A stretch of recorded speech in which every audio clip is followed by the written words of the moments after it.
Salmo 90, diz assim a palavra de Deus: Senhor, Tu tens sido o nosso refúgio de geração em geração. Antes que nascessem os montes, ou que tivesses formado a terra e o mundo, sim, de eternidade a eternidade, Tu és Deus. Tu reduzes o homem ao pó e dizes: voltai, filhos dos homens, porque 1000 anos aos teus olhos são como o dia de ontem que passou, e como uma vigília da noite. Tu os levas como por uma torrente, são como um sono. De manhã são como a erva que cresce, de manhã cresce e floresce, à tarde corta-se e seca. Pois somos consumidos pela tua ira e pelo teu furor somos conturbados. Diante de ti puseste as nossas iniquidades, à luz do teu rosto os nossos pecados ocultos. Pois todos os nossos dias vão passando na tua indignação. Acabam-se os nossos anos como um suspiro. A duração da nossa vida é de 70 anos, e se alguns, pela sua robustez, chegam a 80 anos, a medida deles é canseira e enfado, pois passa rapidamente e nós voamos. Quem conhece o poder da tua ira e a tua cólera segundo o temor que te é devido? Ensina-nos a contar os nossos dias de tal maneira que alcancemos corações sábios. Volta-te para nós, Senhor. Até quando? Tem compaixão dos teus servos. Sacia-nos de manhã com a tua benignidade, para que nos regozijemos e nos alegremos todos os nossos dias. Alegra-nos pelos dias em que nos afligistes e pelos anos em que vimos o mal. Apareça a tua obra aos teus servos e a tua glória sobre seus filhos. Seja sobre nós a graça do Senhor nosso Deus e confirma sobre nós a obra das nossas mãos. Sim, confirma a obra das nossas mãos. Santo Deus, eis-nos diante de Ti, eis-nos diante da Tua palavra. Te damos graças por ela e rogamos a manifestação do Espírito Santo na pregação e na audição da Tua verdade. Dá-nos a Tua bênção, sem a qual esse momento será inútil. Socorre-nos, Senhor. Rogamos-te em nome de Jesus. Amém. Creio que é ponto pacífico para todos os presentes o fato de que Deus é o Criador. Portanto, se estamos vivos, foi porque Deus nos criou. E a vida é criação divina. Deus criou a vida. É obra das mãos de Deus. Tudo que Deus faz, portanto, é perfeito. E a vida, produto de Deus, é perfeita. No entanto, todos nós somos levados a pensar e a questionar: por que a vida é tão breve? Por que ela é tão passageira? Por que a vida é tão efêmera, é tão transitória, é tão frágil e vulnerável? Por que a vida é mortal? Porque Deus fez a vida assim, breve, frágil, mortal, já que tudo que Deus faz é perfeito. A verdade é que Deus não fez a vida como ela se encontra hoje. Deus não fez um homem para morrer. A morte não foi criação de Deus. A morte, ela entrou no mundo como um juízo de Deus sobre a culpa gerada pelo pecado e pela desobediência humana. Portanto, Deus não fez a vida frágil, mortal, breve e passageira. Mas a justiça divina atribuiu a pena de morte, a justa pena que a desobediência humana é digna.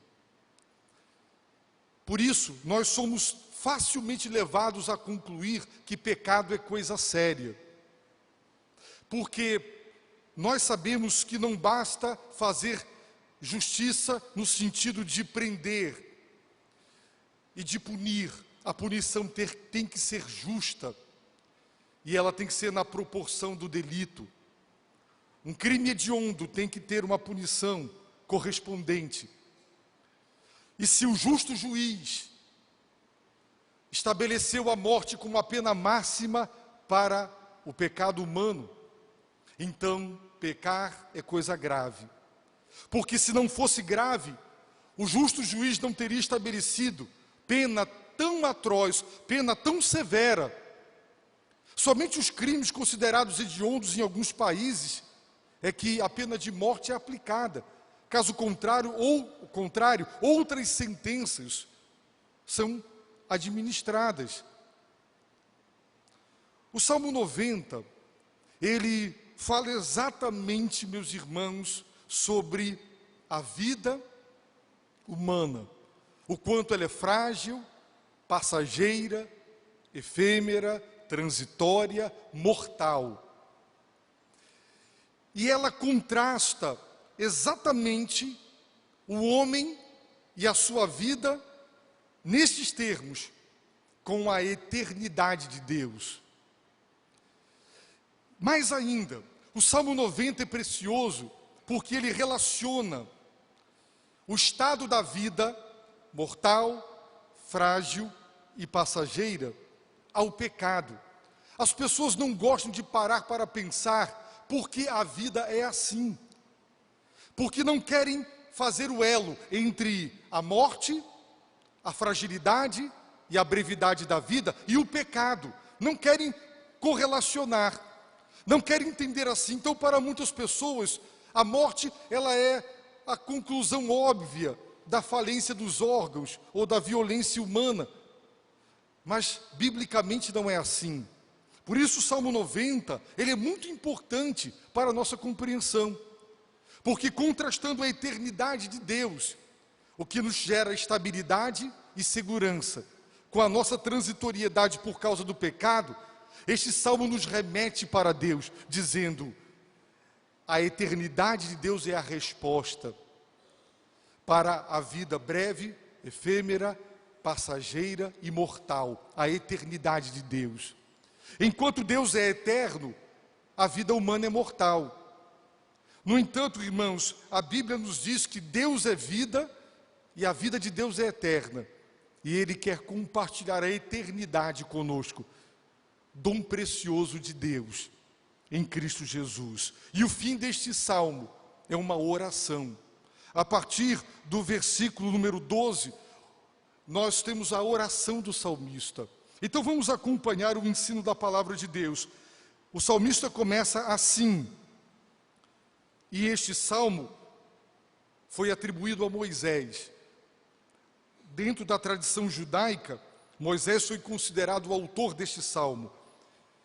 E ele começa assim: Senhor, Tu tens sido o nosso refúgio de geração em geração. Geração nasce, geração cresce, geração morre. Geração nasce, cresce e morre. Mas Deus, através dos anos, dos séculos e dos milênios, continua sendo o refúgio do seu povo. O povo de Deus sempre sabe onde se esconder, onde se refugiar em Deus. Deus tem sido o abrigo, o amparo, o asilo. Os irmãos sabem que em épocas de ditadura, as pessoas correm para as embaixadas em busca de asilo político, de refúgio, de proteção. E Moisés, ou o salmista que escreveu este salmo, está declarando que ao longo dos séculos, todas as gerações que nasceram, que existiram, todas elas, dentro delas, aqueles que tinham temor a Deus e o tinham como Deus vivo e verdadeiro, refugiaram-se nele. Então, as épocas passaram, as gerações passaram, mas Deus não passou. Ele continuou sendo o refúgio, o amparo, a proteção, o abrigo daqueles que nele creem. E isso contrasta o passar das gerações humanas com a eternidade de Deus. E a explicação qual é? Antes que nascessem os montes, ou que tu, ó Deus, tivesses formado a terra e o mundo, sim, de eternidade a eternidade, tu és Deus. Deus é Deus, eterno. Para Deus não há passado, não há presente e não há futuro. Isso são categorias do tempo. Para nós que estamos na história, para nós seres humanos existem duas categorias, a do espaço, terra, lugar e tempo, passado, presente e futuro. Deus está acima do espaço, Deus é espírito e Deus está acima do tempo, Deus é eterno. Então, antes que o mundo fosse criado, muito antes de Deus formar as montanhas, Ele existe. E Ele não criou por necessidade. Deus é autossuficiente. Enquanto em nós humanos a autossuficiência é arrogância, é prepotência e é pecado, em Deus a autossuficiência e a autoexistência é uma expressão daquilo que Deus é. E o Deus no qual cremos é triuno e é tripessoal. Portanto, Deus não criou porque estava em solidão. Porque na comunhão das pessoas de Deus, a pessoa de Deus o Pai, de Deus o Filho e de Deus o Espírito Santo, nunca houve solidão, nunca houve carência. Paulo, quando prega em Atenas, deixa claro que Deus não precisa ser servido pelos homens, Ele não tem carência alguma, Ele não criou por necessidade. Portanto, Deus é eterno. E é justamente por causa da eternidade de Deus que as gerações, ao longo dos anos, dos séculos e dos milênios, têm encontrado nele refúgio, amparo, proteção. E eu pergunto aos presentes que pertencem a esta geração: onde você se refugia? Onde você se esconde? Onde você procura asilo, proteção, abrigo? Quando chove, corremos para debaixo de uma marquise. O sol está muito forte, para debaixo de uma árvore. Alguém quer nos matar, nós corremos para algum lugar para nos esconder. Quem leu o livro O Refúgio Secreto e viu o filme, sabe que duas irmãs na Polônia, que eram servas de Deus, construíram paredes e pisos falsos na sua casa, onde judeus eram escondidos.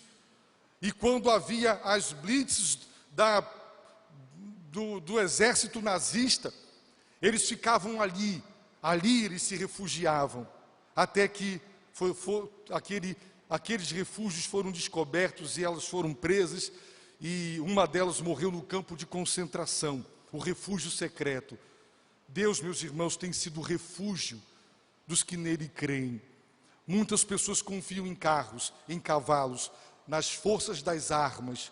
Outros confiam nas suas finanças, acreditam que o que possuem, o que conquistaram, lhes dará estabilidade para o resto da vida. E Jesus disse: insensato, louco, você vai morrer, a vida é breve, é passageira, é mortal. E tudo que você é, tudo que você tem e tudo que você conquistou, de nada servirá, porque você se encontrará diante de Deus para o acerto de contas. Deus é eterno, a vida é dom de Deus. O dom que Deus nos deu não foi esta vida mortal. A morte é uma sentença, é um juízo de Deus, por causa da nossa desobediência. E é em Cristo, meus irmãos, que este veredito divino, ele é satisfeito, porque Cristo paga a pena dos nossos pecados. A Bíblia diz, meus irmãos, por isso agora o salmista, ele, após deixar claro que Deus tem sido, ao longo das gerações, o refúgio do seu povo, e de dizer que antes mesmo que todo o universo fosse feito, Deus era, eternamente Deus é. Para contrastar, ele agora vai dizer: tu, ó Deus, reduzes o homem ao pó. O que significa isso? É claro que Moisés, ele está se lembrando de Gênesis.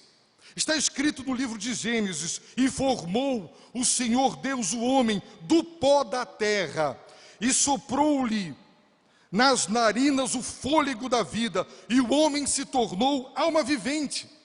No entanto, depois da queda, no pecado, Deus disse ao homem: do suor do teu rosto comerás o teu pão, até que tornes a terra, porque dela foste tomado, porque és pó.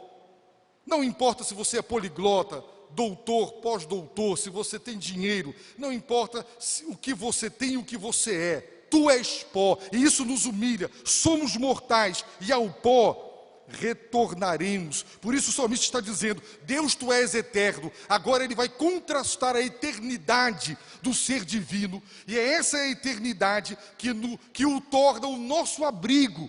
E nós vamos voltar a isso no final. Por quê? Porque para deixar claro o quanto nós precisamos do Deus eterno, ele quer agora fazer o contraste dizendo: tu reduzes o homem ao pó, dizendo: voltai, filho dos homens, voltem para o pó. Do pó vocês foram formados, vocês são pó, voltem para o pó. Porque Deus não deixará o pecado impune. O salário do pecado é a morte.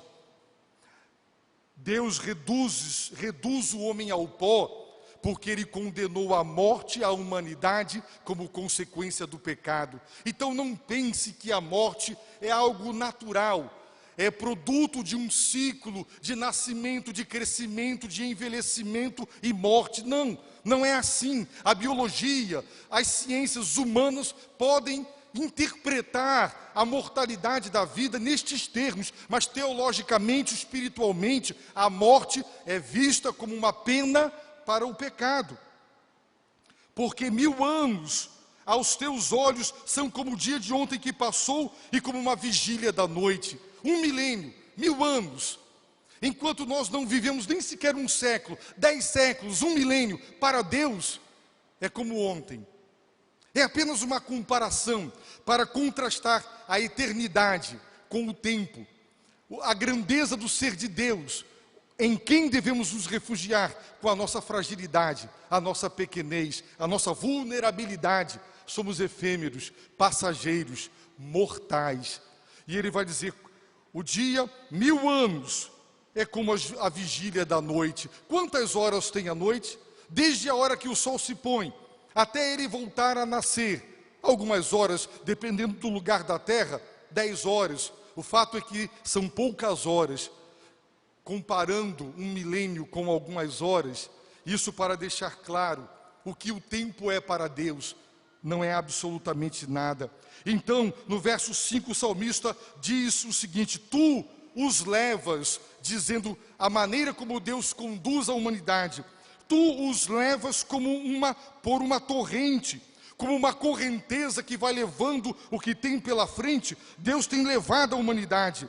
São como um sono. De manhã são como a erva que cresce. De manhã cresce, floresce, à tarde corta-se e seca. Assim é a humanidade. A humanidade é como sono. E ninguém dorme 24 horas, 48 horas. Tem gente que gosta de dormir até meio-dia, mas o máximo são 12 horas, né? O preguiçoso vai até um pouquinho mais, mas a verdade é que por mais que alguém durma, é como um sono, passa, vai embora. Mas Deus, irmãos, é eterno. Como o homem é como um sono. Isso é analogia para dizer: somos nada. Nós somos como a erva, ela cresce, ela floresce, de tarde ela murcha e é cortada. Ela não tem 24 horas de duração. Assim é o homem diante de Deus, nada. Por isso, o salmista afirma no verso 7: pois somos consumidos pela tua ira, e pelo teu furor somos conturbados. A morte, o envelhecimento e o morrer, as enfermidades que geram a morte, a maldade humana que gera a morte, tudo isso, meus irmãos, é produto da ira de Deus, porque o pecado não ficará impune. E Deus, meus irmãos, estabeleceu a morte e entregou a humanidade para morrer.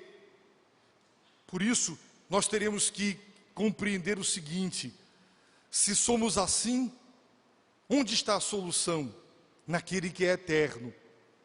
Tudo isso é para nos remeter para o eterno, para o Deus eterno, o Deus vivo e verdadeiro. Diante de ti, diz o salmista no verso 8, puseste as nossas iniquidades, à luz do teu rosto, os nossos pecados ocultos. Meus irmãos, muitos dizem: qual a razão que Deus teria para me condenar? Eu sou uma pessoa trabalhadora, sou estudioso, sou um bom pai, uma boa mãe, um bom filho, uma boa filha. Procuro não fazer mal a ninguém. Qual as razões que Deus teria para me condenar? Esse furor de Deus, essa ira de Deus, a morte como pena. Será que eu fiz tanta coisa errada assim, para que Deus me punisse com a morte eterna? Então o salmista diz que Deus colocou diante dele as nossas iniquidades, e à luz dos olhos deles os nossos pecados ocultos. Meus irmãos, o homem nas últimas décadas criou um computador, e lá tem um equipamento chamado HD. Muita gente diz: como é que bilhões de trilhões de pessoas ao longo da história da humanidade, no dia do juízo final, serão julgadas? É fácil, Deus nos deu um HD, memória. Está registrado na nossa memória toda a nossa vida.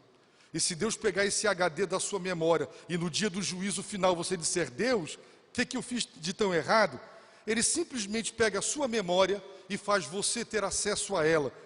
Os psicólogos dizem que se técnicas forem utilizadas corretamente, você pode lembrar de coisas da infância. Existem registros de memórias do nosso ser enquanto embrião, afirma a ciência. Está lá, está tudo registrado. Basta Deus pegar o HD, projetar num telão tudo o que você pensou, tudo o que você sentiu, tudo o que você fez. E eu quero ver se você se atreverá a dizer que não é um pecador e não é digno de morte e não é digno do furor de Deus. Ninguém conseguirá se apresentar diante de Deus confiando em si mesmo. Essa é a grande tragédia humana, pensar que pode abrir mão de Cristo, ou mesmo se não abrir mão dele, dizer: eu tenho mérito próprio. Não tem nenhum. Irmãos, eu tenho dito deste púlpito já várias vezes, hoje, fazer o errado virou a norma, e fazer o certo é a exceção. Então quem faz o certo hoje entra para a história como herói, porque ele fez o certo, quando fazer o certo é o dever. Jesus disse que nós deveríamos dizer: somos servos inúteis, fizemos apenas aquilo que deveríamos fazer. Irmãos, na hora da nossa morte, se você acertou todo o tempo e o tempo todo, diga: eu fiz o que era meu dever, e quem cumpre o seu dever não tem mérito. Mas hoje, fazer o certo e cumprir o dever é tão raro, que é mérito, se torna mérito. E nós transferimos isso para a vida espiritual e achamos então que Deus tem que nos honrar, nos abençoar e nos galardoar, porque nós temos méritos. O que nós merecemos, meus irmãos, é o inferno. E é por isso que a graça está sobre nós, e a misericórdia, para não nos dar o que merecemos e nos dar o que não merecemos. Irmãos, Deus tem posto diante de nós os nossos pecados, aqueles ocultos, que se pudéssemos esconder de nós mesmos, nós esconderíamos, porque nos envergonhamos. Mas está lá, diante de Deus estamos nus, como diz a sua palavra, pois todos os dias vão passando na tua indignação, acabam-se os nossos anos como um suspiro. A vida é vista como passando aos olhos da indignação de Deus para com a humanidade que dele se esquece, que não o adora, que não o serve, que não o obedece. Por isso, ele vai afirmar que a vida a duração da vida é de 70 anos. Se tem alguém aqui com mais de 70 anos, você já está no saldo, você está no lucro, né? Vestibular para o céu. Porque ele vai dizer, sabe o quê? Se alguns pela sua robustez chegam aos 80, observe bem, a medida deles é câncer e enfado, não é verdade? Quem já completou aqui 70 e já passou, sabe que o corpo se cansa, não tem o mesmo vigor, a mesma disposição, pois passa rapidamente e nós voamos. A vida é assim. Outro dia eu tinha 15 anos, outro dia eu tinha 20 anos, e se você parar para pensar, foi outro dia, e hoje eu tenho 47, você tem 50, nós voamos, os anos passam, a vida passa, mas Deus é eterno, Deus não passa. A palavra de Deus é eterna, ela não passa. Quem faz a vontade de Deus permanece para sempre. O Salmo quer destacar exatamente isto. E então o salmista conclui a primeira parte dizendo: quem conhece o poder da tua ira? Sim, quem é que conhece a cólera de Deus segundo o temor que lhe é devido? Quem? Só tem uma pessoa que conheceu o poder da ira de Deus e da cólera divina: Jesus Cristo, porque na cruz do Calvário ele tomou o cálice cheio da ira de Deus e da cólera do Senhor, o justo castigo de Deus por nossa causa, e ali ele se entregou para nos substituir e nos conceder o seu perdão. Nenhum de nós conhece o poder da ira, porque até mesmo a ira de Deus é recheada da misericórdia, porque a misericórdia triunfa sobre o juízo, porque Deus, como um pai, tem se compadecido de nós e não nos tem dado o tratamento que somos dignos. Por isso nenhum de nós conhece o poder da ira, nenhum de nós conhece o poder da cólera de Deus segundo o temor que lhe é devido. Então começa a oração do salmista, e o primeiro pedido é: Senhor, ensina-nos a contar os nossos dias de tal maneira que alcancemos corações sábios. Senhor, eu quero aprender a contar os meus dias. Quantos serão os dias da minha vida? Se cada ano tem 365, e se Deus dissesse, você viverá 50, você multiplicará 365 por 50, e você saberá quantos anos você vai viver. O que o salmista está pedindo é: Deus, me ajuda a saber. Deus, eu quero contar os meus dias. Quantos dias eu viverei? Sabe com que propósito?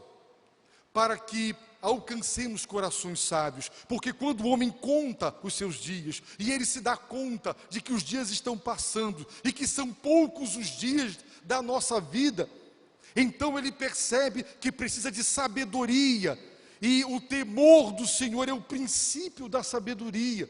Quando o homem conta os seus dias, ele se dá conta de quão poucos dias ele tem, e sendo assim, ele precisa vivê-los com sabedoria, não desperdiçá-los, não jogá-los fora, longe de Deus e contrariando a Deus. E ele pede: ensina-me a contar os meus dias, para que eu alcance um coração sábio.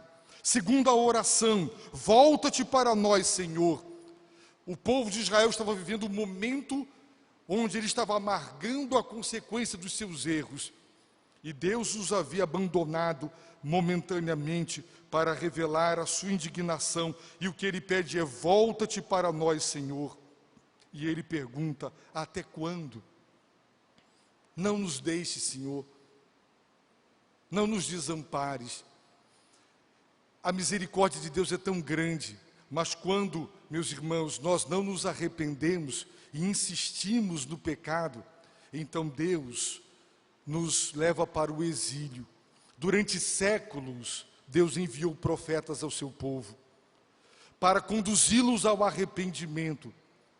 E após séculos de compaixão e misericórdia, diante da falta de arrependimento, Deus os mandou para o exílio.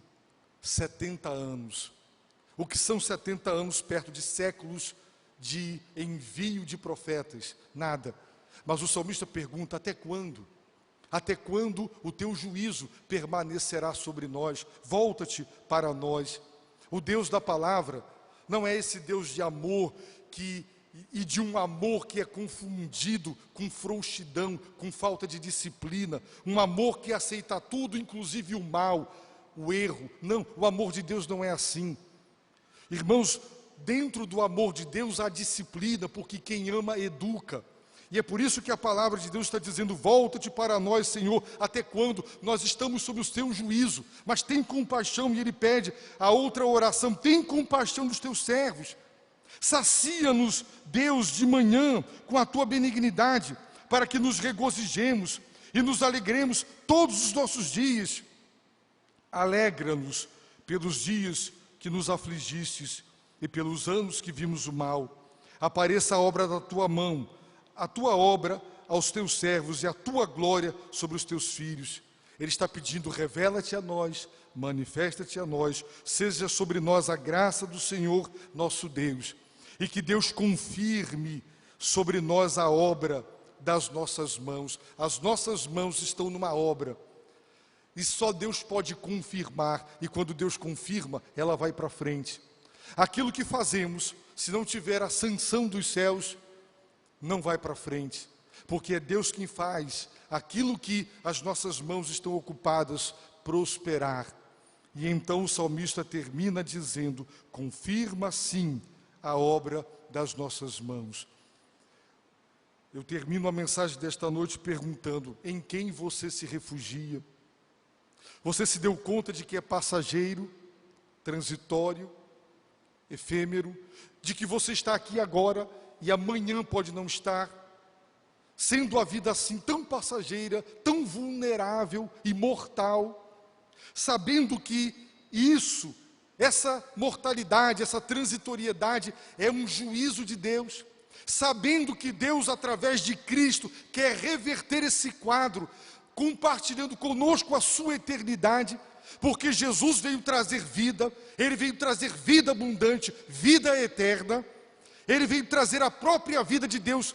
Deus é eterno, e se você se refugiar agora em Deus, Ele compartilhará, através de Jesus Cristo, em virtude do que Ele fez na cruz do Calvário, a eternidade com você.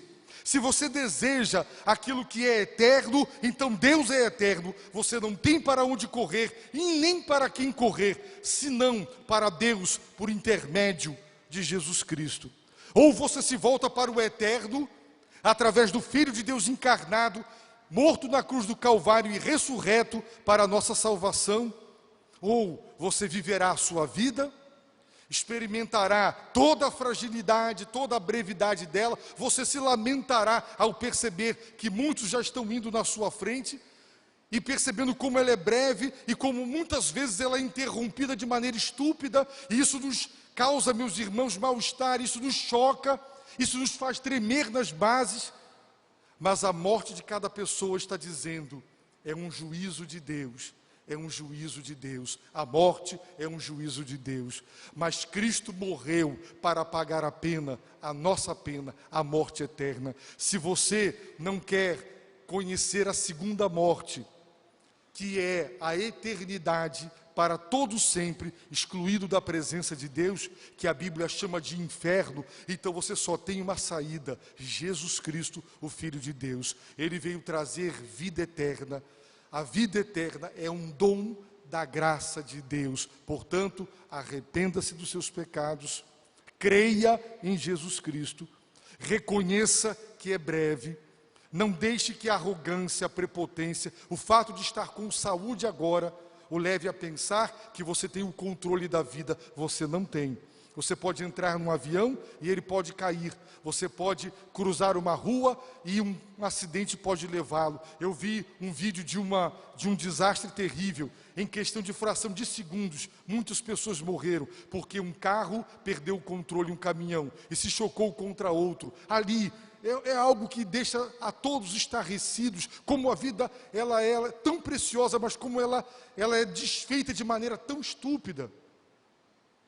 Somos mortais, e isso deve nos levar ao Deus eterno. Busque a Deus através de Jesus Cristo, e Ele, graciosamente, por causa dos méritos de Cristo, se você se arrepender e crer, Ele lhe dará o dom da vida eterna. abaixe a sua cabeça, feche os seus olhos e se entregue a Deus. Entregue a sua vida a Deus, ao Eterno.